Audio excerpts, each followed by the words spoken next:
But I went back to school to become a teacher, and I was going to do special ed because the GATE program, the Gifted and Talented, is under special ed. And I was going to be working for some of my students who were starting OSHA, Orange County High School for the Arts, the dance program, and I was going to do a special ed / dance experience. But then I had my younger daughter.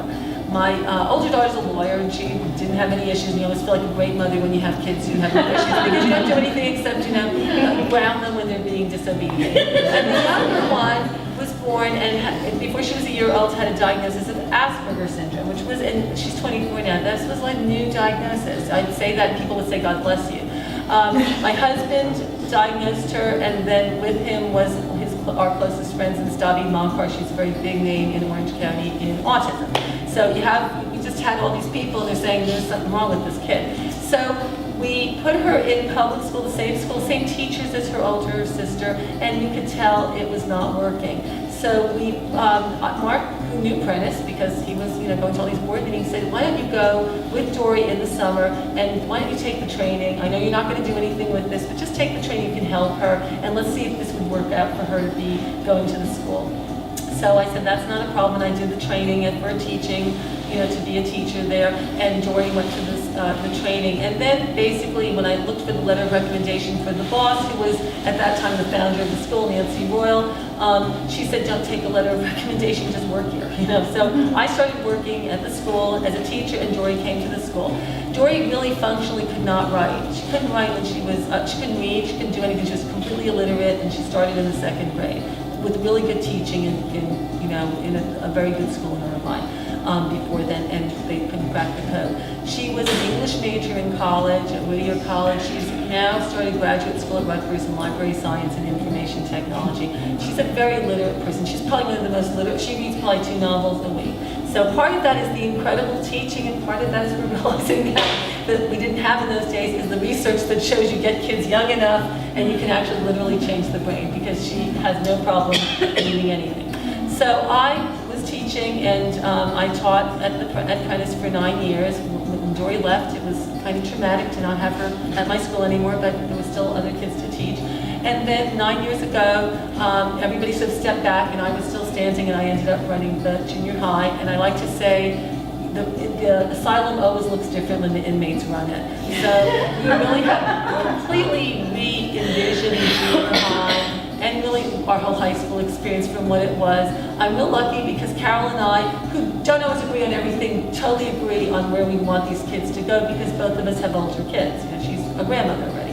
And so we really always work towards what's going to be important for the kids, but we also really work towards what's going to be important for them when they leave our school, if they do, and some of them hopefully will stay at Prentice. We have many kids who've flown away and gone other places, and when things don't work and you've been the reason for it not working, then we shift again to change it. So now we are looking at a school that has, in the old days, 1 computer teacher, and now we have we have a guy who just is assistive technology. We have a computer teacher, and we have an IT person for when anything goes wrong. We're doing cutting-edge research with brain training, with cognitive memory, and partnering with universities. We've partnered with other universities and other research. We're doing things completely different that have never been envisioned before in our high school with our hybrid education. So there's something really exciting about not only having a school that makes people feel safe and comfortable, but always staying currently with what's out there. We all have lots of tentacles to the special ed community and do lots of speaking and talking and going to meetings and things, and we're really trying to bring the best of Prentice. The junior high comes with etiquette classes. The junior high comes with a comprehensive family life class. The junior high comes with so many things that help support kids, all the test prep things and the classes and how to get your interviews done and how to get your needs met in high school. And we take it to the end with a capstone where every kid does a Be an Expert project, where they do this gigantic presentation on some affinity they have to all their classmates and to the parents who are invited. So we really always are looking for new things, and I think that's really the magic of the school. Is it's never, well, this is the way we do it. I don't think that ever comes out of our mouths. It's just, okay, the only thing uniform is the uniform. Otherwise, so those of you in the junior high know the magic of it, and those in the elementary school, I hope that you'll think that this is not only a good place because your child has issues, but just a really good education for anybody, because I really think it is. So I'm happy you're all here, welcome, and I hope that you think it's the best decision you ever made. And I decided I'm going to homeschool. I started helping out in school. I could see that she was distracted and she wasn't paying attention. And so then I thought, okay, well let me homeschool so she can catch up, and then for first grade go right back in. And so we did testing also, and it turns out she had ADHD and then learning difficulties. And so I'm like, okay, well with the homeschool, she'll have the attention, and I'll be able to get her to focus. And so we worked together. Actually, I homeschooled her first grade, second grade, fifth grade, and we were just repeating the same things over and over again. And the homeschool was with the school district, so I basically got all the same work, same materials, just doing them at home. And then I'm like, something's not right. I'm like, and I would tell my husband, we're going through everything. I cover multiplication, division, everything, but it's not sticking, it's not staying. And so that's when I started doing research online. Okay, there's got to be different methods, or another school or something. So we came out last year, and I toured the school, and finally I'm like, I want to try Prentice this summer, and she loved it. She had a great time, and she tells me, well, do you think I can go to school there?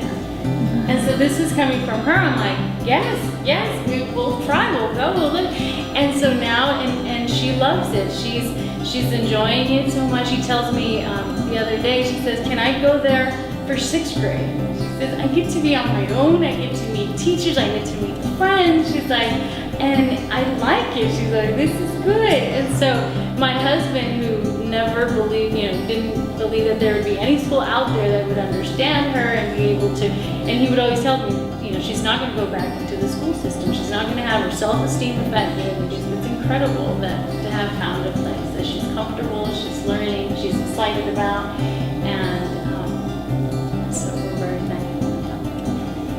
And I'm very blessed to be a Prentice. I teach first grade 3 days a week, and I have a wonderful team partner, Anne-Marie Ferguson, who teaches the 2 days that I'm not in the classroom. And I get to work with these two lovely ladies as the elementary principal intern.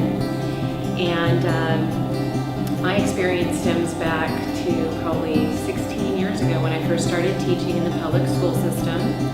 And I realize now why I'm at Prentice, because at that time, I always got the kids who were the challenge kids, the kids who didn't learn quickly, and I loved them. I knew that they were all intelligent, and I commend all of you for seeking out the things that fit your children, because you do all have very intelligent children.